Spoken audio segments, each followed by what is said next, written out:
माझ्या प्रिय देशवासियांनो आणि भावी अधिकाऱ्यांनो, तिरंग्याला सॅल्यूट करू. पण आज संध्याकाळी स्वतःला एक प्रश्न विचारा. देशाला शिस्त लावण्यासाठी संविधान आहे, पण माझ्या आयुष्याला शिस्त लावण्यासाठी काय आहे? ज्या देशात कायदा नसतो तिथे अराजकता माजते. तसेच ज्या विद्यार्थ्याच्या आयुष्यात स्वतःचे नियम नसतात तिथे फक्त अपयश माजते. डॉक्टर बाबासाहेब आंबेडकरांनी देशाला एक दिशा दिली. आज तुम्ही स्वतःला दिशा द्यायची आहे. अभ्यासातून थोडा वेळ काढा आणि एका कोऱ्या कागदावर माझ्या आयुष्याचे संविधान लिहा. त्यात फक्त 3 कलमे टाका.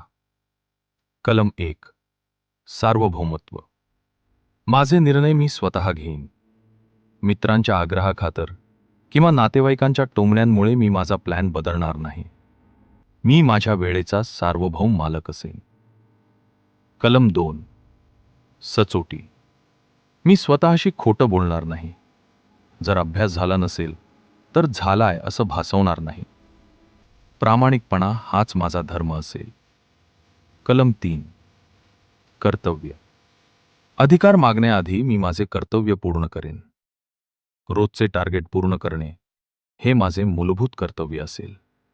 लेकरांनो, आज लाल किल्ल्यावरून भाषण होईल, पण आज तुमच्या स्टडी टेबलवरून एक शपथ घेतली गेली पाहिजे. जो स्वतःच्या नियमांवर चालतो, जग त्याच्याच इशाऱ्यावर चालतं.